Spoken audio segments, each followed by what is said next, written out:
With Doubtnut, get instant video solutions to all your maths, physics, chemistry, and biology doubts. Just click the image of the question, crop the question, and get instant video solution. Download Doubtnut app today. Hello students, let's discuss the question.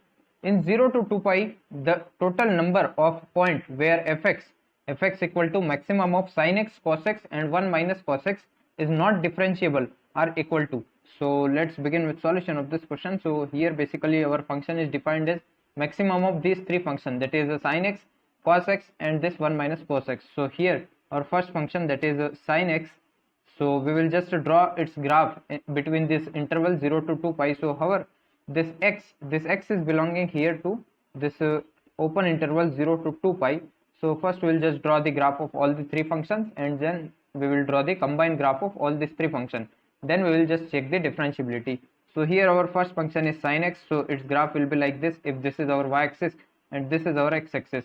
So y equal to sin x graph will be like this is the graph. So this is our 0 value, this is x equal to 0, this will be x equal to pi, because at x equal to pi this sin theta will be 0, and similarly this point will be this x equal to this 2 pi. So this is the graph of this sin x.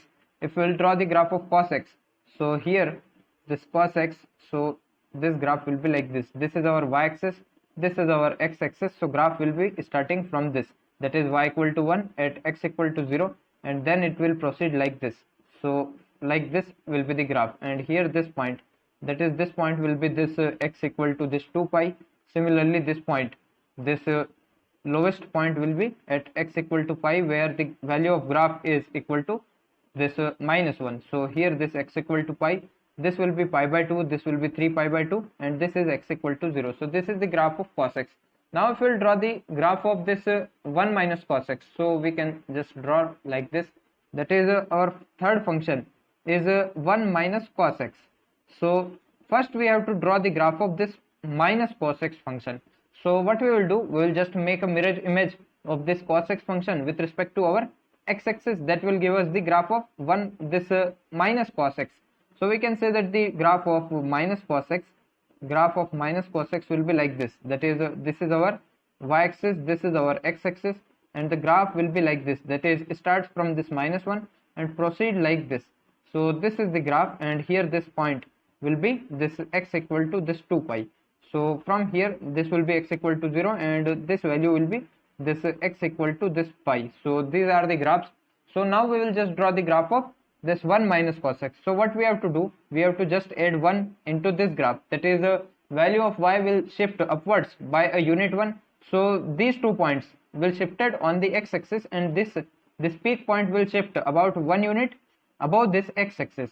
So here we can just draw the graph like this, that is here if this is our this y-axis and here this is our x-axis. So from here the graph will be like this, that is this will be the graph of the function 1 minus cos x.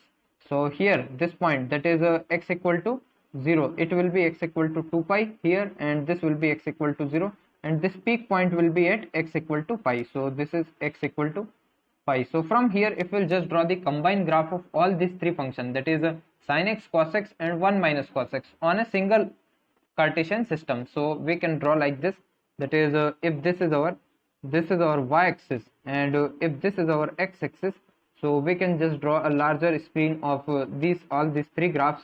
So here like this, that is if this is our y-axis, this is y-axis, and this is our x-axis.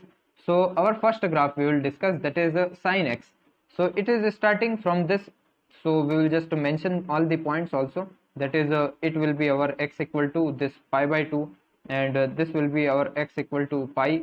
Similarly this will be our x equal to 3 pi by 2, and somewhere here this will be x equal to this 2 pi. So now we will just draw the graph of this sin x. So sin x starts from this 0 and take the value 1 at x equal to this pi by 2. So here this will be somewhere this x equal to 1 here showed by dotted line, and let this will be our x equal to 2, this showing by this dotted line also. So this is our y equal to 2, that is height is 2 unit, and this is y equal to 1. So from here if we will draw the graph of this first function, that is sin x, so it will be having peak point here, that is at x equal to pi by 2, it will have value 1, so like this, And further, if we'll just continue this graph, so at x equal to pi it will tend to 0. So here like this, and since if here if we will just mention the point, that is let this will be our y equal to -1 line. So somewhere here this is y equal to -1.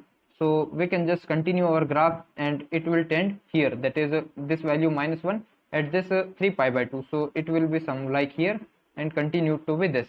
So this is the graph of our sin x function. Further, if we will draw the graph of the cos x function, so cos x will start from this point, that is this y equal to 1 at x equal to 0, and it will tend to 0 at this x equal to pi by 2. So like this. Further, it will tend to this -1 at x equal to pi. So here if we will continue, so like this, it will have the value -1. So this is the graph, and further it will move to this 0 at x equal to this 3 pi by 2. So we will just draw it. So this graph, and here at the peak point at x equal to 2 pi, here it will tend to this 1. So from here this will be this 1. So this is the graph of our x equal to, this is x equal to cos x, this is our x equal to sin x. Now we will draw the last graph, that is x equal to this 1 minus cos x. So this 1 minus cos x graph is starting from the origin and ending at x equal to 2 pi and y equal to 0. Its highest value at x equal to pi is equal to 2. So if we'll just draw the graph, so here this is pi, so here this graph will tend to this y equal to 2. So like this if we'll draw, so like this will be the graph, and further if we'll just continue this graph to this x equal to 2 pi, so like this will be the graph, that is like this will be the graph. So these are all these three graphs, and we have to consider the maximum of all these three graphs. So here this is maximum, this shaded portion is maximum here. Further if we'll continue, so this will be the maximum, like this dark portion will be the maximum. Here this will be the maximum, that is this portion, this shaded portion will be maximum and continue to be maximum till this value, that is intersection of these two graphs, and further it will be maximum. So we have to find the point of non-differentiability. So sharp point we will just mention. So first sharp point will be somewhere here, that is this point if we will just locate. So this is our A point, which is sharp point, that is the shape of the curve at this point will be like this. So this is the sharp, or we can say cusp. So here the function is non-differentiable. Similarly here also, so this is our point B where this function is not differentiable. Further this is our C point, that is here this function is not differentiable because here we are observing sharp curve. So at point A, B and C the function is not differentiable. So we can say that there are three values where this function is not differentiable. So in the question we have to just find the number of points where this function is not differentiable. So its answer will be option A, that is 3. Thank you. For class 6 to 12, IIT JEE and NEET level. Trusted by more than 5 crore students. Download Doubtnut app today.